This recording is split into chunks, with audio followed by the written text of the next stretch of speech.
The muffled hum of the training simulator abruptly cut off. Cadet Marina Rin Solis stood in the center of the darkened room, her combat suit damp with sweat, hands still trembling from the adrenaline of the failed simulation. The holographic remnants of her fallen teammates flickered away, leaving only the harsh overhead lights that snapped on without warning. Simulation failed. Recovery mission compromised. The automated voice was cold, impersonal, just like the expression on Captain Varen Graves' face as he stepped into the training chamber. "What was that?" "Cadet Solis." His voice carried the weight of disappointment rather than anger. Almost worse. "You had a clear shot at the hostile. Instead, you wasted critical seconds attempting to stabilize a teammate with catastrophic injuries." Rin straightened her posture, her dark hair still plastered to her forehead. "Sir, Cadet Malhotra's vitals showed sustainable patterns. The hemostatic application would have..." "Would have what?" Captain Graves circled her, datapad in hand. "Given the enemy enough time to activate the bioweapon, which, need I remind you, is precisely what happened." The simulation statistics glowed from his screen. Death toll, 387,000 projected casualties. All because she'd chosen to save one life instead of taking another.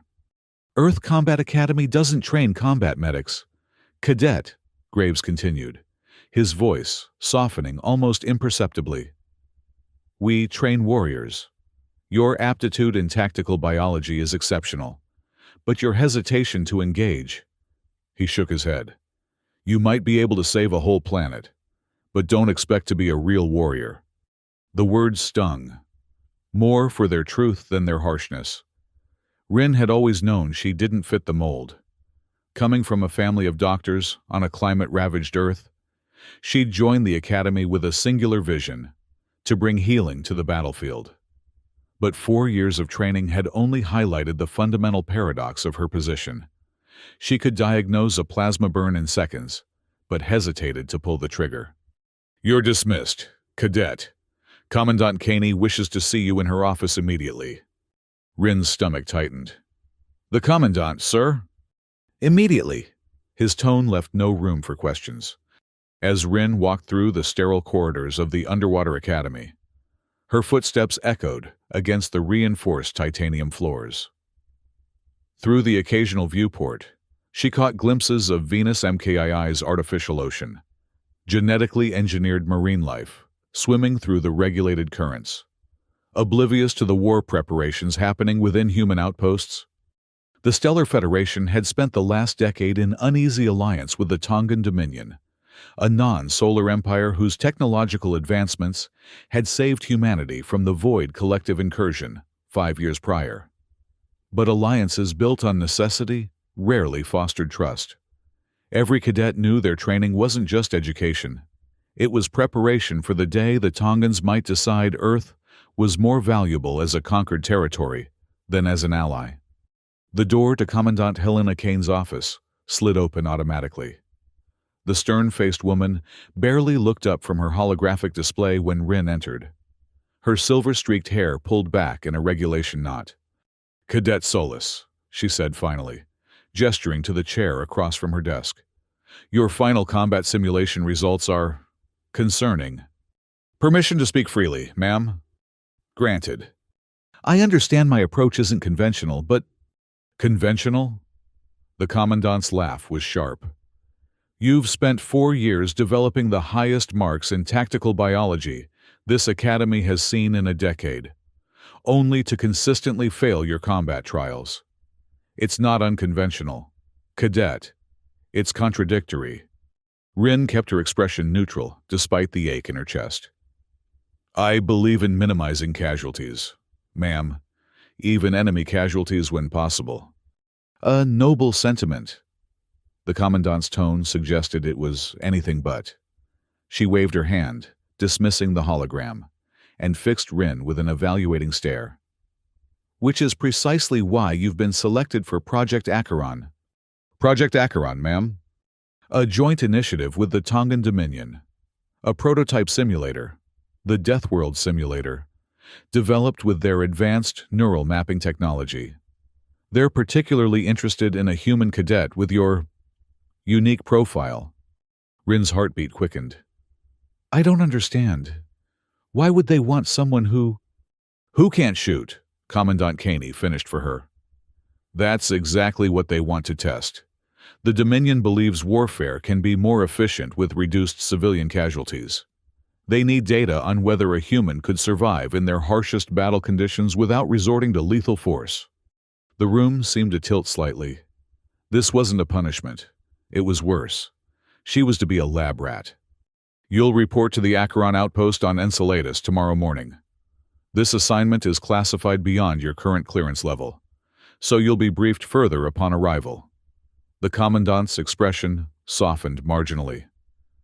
For what it's worth, Cadet, I believe your perspective has value, just not in my combat units. Rin stood, legs feeling unexpectedly weak. Will I be allowed to return to complete my training, ma'am? That depends entirely on whether you survive the simulation. The Commandant returned to her work, adding almost as an afterthought, Dismissed, Cadet. As the door closed behind her, Rin released a shaky breath. Her path at the academy had always been difficult, but now it had become dangerous. Still, a determined clarity settled in her mind. If she had to fight using different skills than her peers, then that's exactly what she would do. The VTOL transport hummed quietly as it sliced through Venus MKII's atmospheric layers. Rin sat alone in the passenger compartment, her meager belongings packed into a standard-issue duffel. She'd said hasty goodbyes to her few friends, none of whom had been told where she was going or why. Through the viewport, she watched as the orange-tinted clouds of Venus MKII gave way to the star-speckled blackness of space. The transport docked briefly at an orbital platform before continuing toward Saturn, the ringed planet growing steadily larger as they approached one of its smaller moons, Enceladus. Instead of heading toward the official research stations that dotted the moon's surface, the transport veered toward an unmarked region, eventually descending into what appeared to be a deep ice crevasse. As they dropped lower, the ice walls gave way to reveal a hidden installation, Acheron Outpost, seamlessly integrated into the moon's subsurface. Docking clamps engaged with a metallic thud. The pilot, who hadn't spoken a word during the entire journey, simply gestured toward the exit hatch. Rin stepped into a sterilization chamber, automatically holding her arms out as ultraviolet light and antimicrobial mist enveloped her. Beyond the chamber, a tall woman with East Asian features waited, her white lab coat bearing no insignia or identification. Cadet Solis, the woman said, extending her hand. I'm Dr. Marisol Takahara, Human Biointegration Lead. Welcome to Project Acheron. Rin shook her hand, noting the firmness of the grip contrasted with the exhaustion evident in the doctor's eyes. Thank you, Doctor. I wasn't given much information about what I'll be doing here. Intentionally so.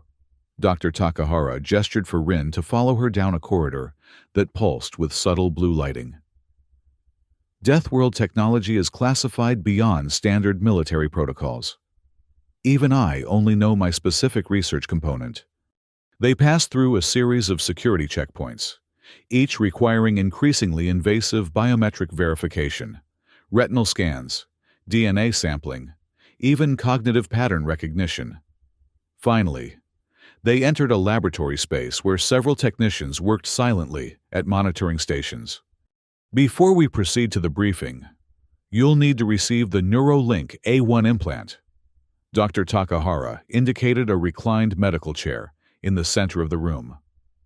It's a neural interface that will allow us to monitor your brain activity during simulation and project-enhanced overlay information directly to your visual cortex.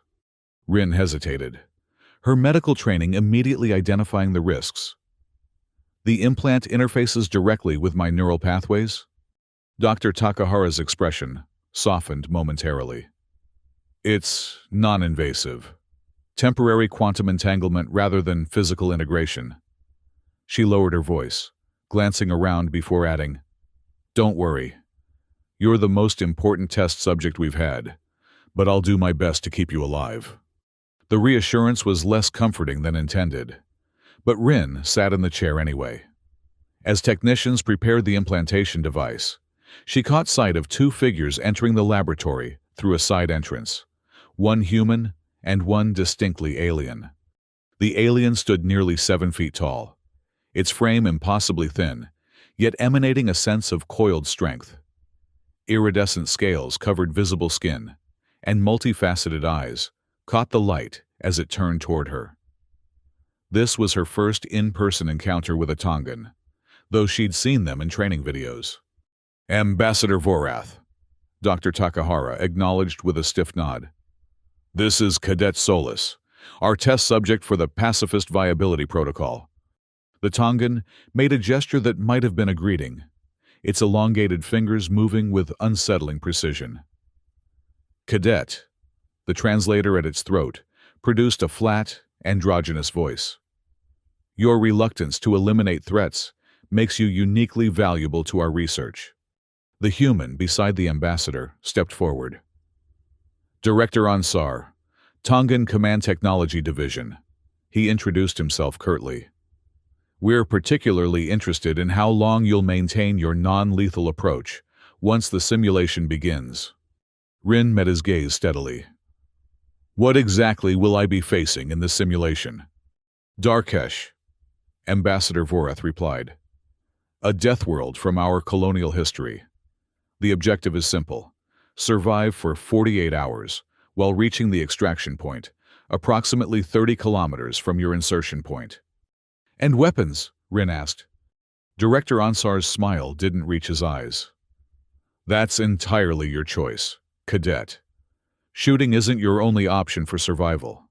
However, our military council requires optimal kill ratio data, unless you can prove pacifism has greater tactical value." The implantation process was mercifully quick, a momentary pressure at the base of her skull, followed by a tingling sensation that spread across her scalp. Rin blinked as her vision adjusted, noticing a faint digital overlay at the edges of her peripheral vision. "The simulation begins in 1 hour," Dr. Takahara said, helping Rin to her feet. "I suggest you use this time to prepare mentally. Deathworld isn't just a combat test. It's a complete environmental immersion." Rin nodded, trying to ignore the growing sense of unease. As Dr. Takahara led her to a preparation room, she caught the doctor's whispered words, almost too quiet to hear. "Remember, it's not real. No matter what you see or feel, it's not real." The simulation chamber was a perfect sphere, its interior surface a seamless projection canvas, currently dormant. Rin stood in the center, dressed in a basic environmental suit that would translate the simulation's sensory data into physical sensations: temperature, pressure, pain. "Initiating Deathworld Protocol," an automated voice announced as the lights dimmed.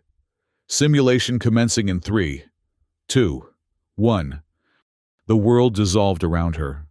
For a disorienting moment, Rin felt suspended in nothingness, her consciousness floating free of her body. Then, reality crashed back with brutal force. Heat. Overwhelming, suffocating heat enveloped her. Rin gasped, her lungs filling with air that felt like fire. She was standing on black, scorched earth, volcanic rock stretching toward a horizon distorted by heat waves. The HUD overlay in her vision flickered to life. Location: Darkesh Sector. A objective: reach extraction point, 30 km. Time: remaining, 48. Atmospheric composition: 19% oxygen, 73% nitrogen, 8% trace toxins. Rin's medical training immediately kicked in as she controlled her breathing. Too much oxygen intake in this heat would hyperventilate her system. She needed to conserve energy and assess her resources. A quick inventory revealed the basics: a medical kit containing detoxifying agents, bandages, and respiratory filters, a small survival pack with nutrient concentrate and water purification tabs, a combat knife, and a digital map showing heat zones and dust storm patterns. Conspicuously absent any firearms. Her heart rate monitor appeared in her peripheral vision, along with a basic thermal radar capable of detecting objects larger than 1.5 meters. But that was it. Minimal tech, minimal supplies, maximum challenge. Rin scanned the desolate landscape, formulating a plan. The extraction point glowed red on her map, a daunting distance away across terrain that looked increasingly hostile the further she examined it. Black sand dunes shimmered with unnatural heat, and in the distance, what appeared to be an oasis flickered in and out of visibility. Clearly, a mirage designed to lure the desperate. "All right," she muttered to herself, feeling the first drops of sweat rolling down her temples. One step at a time. She began walking, each step sending shocks of heat through her boots. The simulation was terrifyingly realistic. The scorching ground quickly became unbearable. After less than a kilometer, Rin was forced to stop, her feet burning despite the protective footwear. Academy training echoed in her mind. If you don't have a weapon, just run. But running wasn't an option in this environment. She needed a different approach. Kneeling, Rin removed her boots and examined her medical kit. The thermal insulation bandages weren't meant for this purpose, but they would have to do. She wrapped her feet carefully, creating makeshift heat shields, then fashioned crude sandals from the harder components of her supply pack. The improvisation worked, albeit painfully. She could continue moving, albeit slowly. As she trudged forward, the HUD map updated, showing a sandstorm front approaching from the west, directly in her path. The dunes grew larger as she advanced, creating an undulating landscape of black, glass-like particles. Rin's thermal radar suddenly pinged. Something large was moving beneath the surface of the sand ahead. She froze, instinctively reaching for a weapon that wasn't there. The sand erupted 20 meters ahead as a massive creature burst forth. A sand scale, according to her HUD. The reptilian behemoth stretched nearly 5 meters long, its body covered in overlapping plates that glinted like obsidian armor. Its 6 eyes tracked her movement as it let out a throaty roar. Threat level, moderate. Her HUD helpfully informed her. "Moderate," Rin whispered incredulously. "Right." The sand scale began circling, creating ripples in the dunes as it partially submerged itself. Rin crouched, knife in hand, though she knew it would be useless against the creature's armored hide. As the sand scale lunged, Rin dove sideways, narrowly avoiding its massive jaws.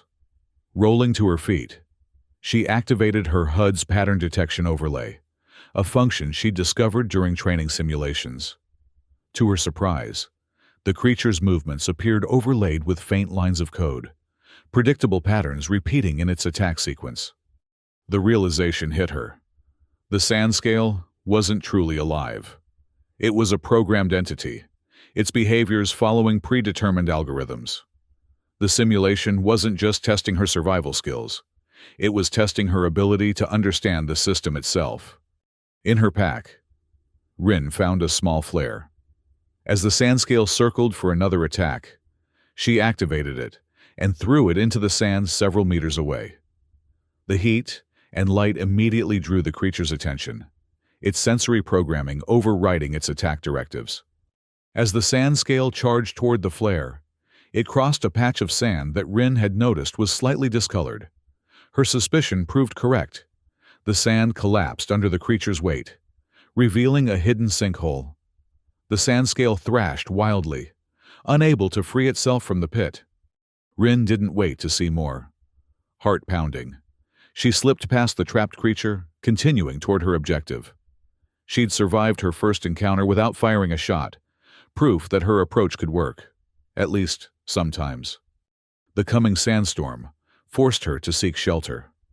Rin made her way toward a limestone formation that jutted from the black dunes, like pale fingers reaching for the crimson sky. As visibility dropped to mere meters, The stinging particles whipped against her exposed skin. Within the rock formation, she found a small cave entrance, barely visible unless standing directly before it. The temperature dropped noticeably as she ventured inside, offering blessed relief from the infernal heat outside. But as she moved deeper, something strange caught her attention. A sound that wasn't wind or shifting sand. A moaning, almost human sound echoed from the depths of the cave. Her HUD offered no explanation, but when she activated the code overlay, she saw something unexpected: data patterns that resembled neural activities, memory engrams. These weren't random. They had structure, emotion. They were recordings of pain, fear, desperation. With growing unease, Rin realized what she was sensing. The simulation was built using the actual neural patterns of fallen Tongan warriors.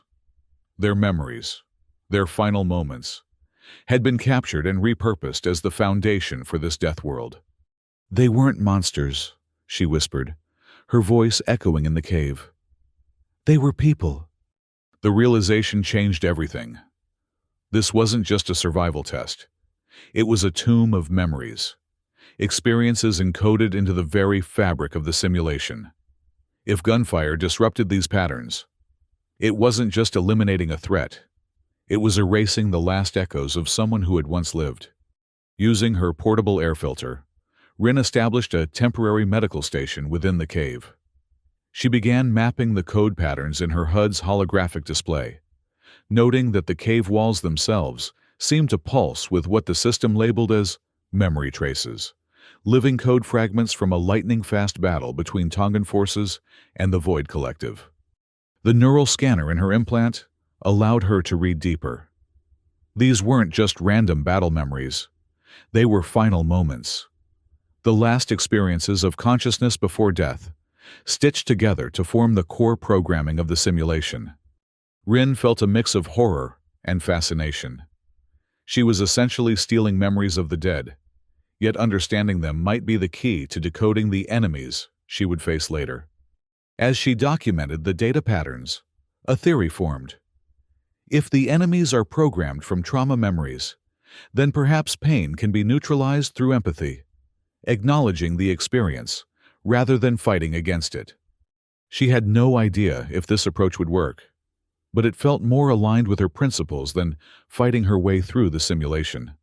After resting as much as the uncomfortable environment would allow, Rin continued her journey. The sandstorm had passed, revealing a dramatically altered landscape. Fissures had opened in the desert floor, exposing rivers of molten material that glowed an angry orange against the black terrain. Threat level, high, her HUD updated. A new alert appeared. Ghost analog detected. Approaching from her right was a shimmering, half-formed creature, her system identified as a scorchhound, a quadrupedal predator with skin that seemed to burn from within, leaving a trail of embers as it stalked toward her. Instead of running or preparing to fight, Rin activated her code overlay and attempted something unprecedented: direct communication through the neural interface. "You're not just a monster," she said quietly, focusing her thoughts. "You were once a person. I see your pain." When she directed her thoughts toward the concept of family loss, her HUD flashed. Pattern recognition, positive. The Scorchhound stopped its advance, its form flickering like a faulty hologram. Then, to Rin's amazement, it began to deconstruct, its code patterns dissolving into data fragments that dissipated into the simulated environment. She had neutralized a threat not by destroying it, but by acknowledging the pain at its core, by empathizing with the memory that formed its foundation. By the end of the first day, Rin had covered nearly 20 kilometers in a straight line, with 30 hours remaining in her simulation time. She had proven that bloodshed wasn't the only path forward, perhaps not even the most efficient one. As she made camp in the shelter of a rock overhang, Rin wondered what the observers were thinking. Were they impressed by her approach, or waiting for her to fail? Either way, tomorrow would bring her to the final test, crossing the Valley of Titans, where, according to her map, the most dangerous challenges awaited. The second day of simulation dawned with an abrupt shift in environment. The scorched desert gave way to a bizarre metalwood forest, towering structures that resembled trees, but were composed of interlocking metal components that groaned and shifted in the hot breeze. Between these strange formations lay pools of bubbling acid that released toxic vapors into the air. Rin activated her respiratory filter, carefully navigating through this new hazard. Her objective now required traversing Titan Valley, a depression in the landscape where the most formidable challenges of Darkesh were said to lurk. As she descended into the valley, the sky darkened to a charcoal gray, and the wind took on an eerie, keening quality. Her thermal radar began pulsing with warnings. Something massive was approaching. The ground trembled beneath her feet. From behind a cluster of metalwood structures emerged the Titan of Ruin, a colossal humanoid form, standing at least 15 meters tall. Its body appeared to be constructed of salvaged battlefield debris, armor plates, and weapons fused together into a nightmarish whole. Its eyes glowed purple, scanning the landscape until they fixed on Rin. Threat level, extreme, lethal force recommended. Her HUD flashed urgently. Captain Graves' voice suddenly cut through her communication channel. "Shoot it, Solus, if you want to live." Rin remained silent, analyzing the situation. The Titan was clearly the simulation's final challenge, a composite entity built from the collective memories of high-ranking Tongan warriors who had fallen in battle, now reconstructed to defeat anyone attempting to complete the simulation. As the Titan advanced, each footstep shaking the ground, Rin stood her ground. She activated her code overlay to its maximum depth, searching for the core programming that animated this behemoth. There, in the center of its chest, a swirling vortex of code that her system identified as the core loop, the final memory of a Tongan general who had sacrificed himself to protect his squad. The Titan roared, a sound that seemed to tear at the fabric of the simulation itself. Rin felt her resolve wavering in the face of such overwhelming power. But instead of running or fighting, she did something unexpected. She stood taller and called out to the entity. "I see you," she shouted, her voice strong despite her fear. "I see your pain. Destruction isn't the answer." The Titan paused, its massive head tilting slightly, as if confused by her response. Then, to Rin's astonishment, it reached out with one enormous hand, stopping just short of touching her head. Her HUD flashed. Neurolink. Connection opened.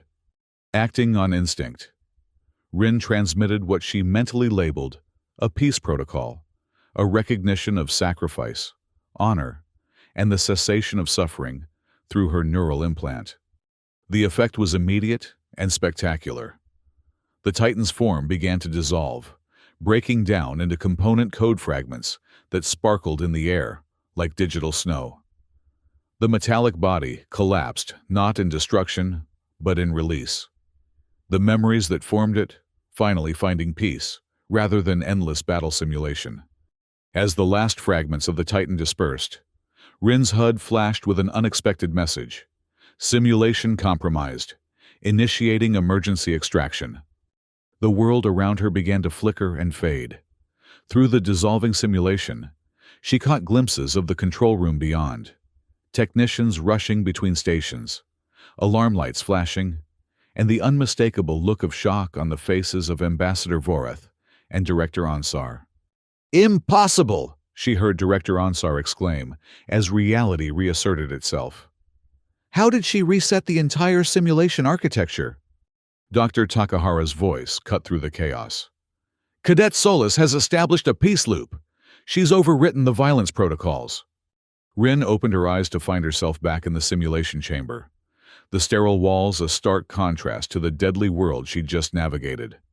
Her body ached with exhaustion, but she held her head high as Dr. Takahara rushed to her side. "You did it," the doctor whispered, her eyes red-rimmed with what might have been tears.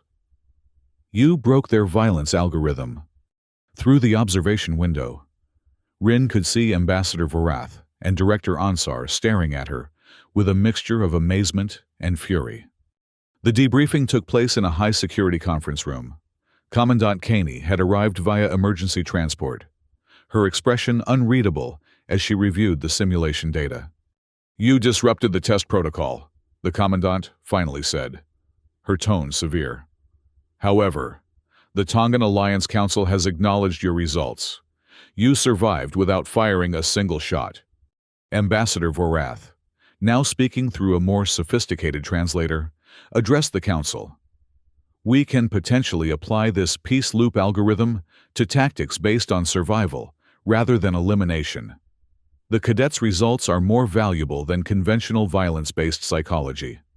The preliminary conclusion was that Rin would be released from the simulation program, but the Earth Combat Academy would make the final determination regarding her status as an elite warrior. In the weeks that followed, a joint Human-Tongan committee was established to investigate war simulations built on fallen memories. Rin was nominated to serve as an inter-academy envoy, to oversee the integration of the Peace Loop algorithm into student training systems. At Venus MKII, the Earth Combat Academy began displaying a new banner, "War begins with listening," signifying a shift in thinking that few could have predicted. 3 months later, Rin returned to Earth, passing through the struggling outskirts where veterans struggled to reintegrate into society.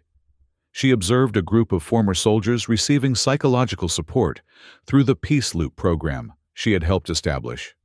Finally, Rin stepped onto the landing platform of the Academy, where Captain Graves waited with an unexpected formal salute.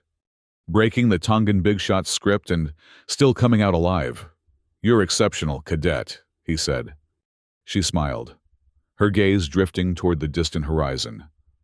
"Not exceptional. I just wanted to save them, not kill them."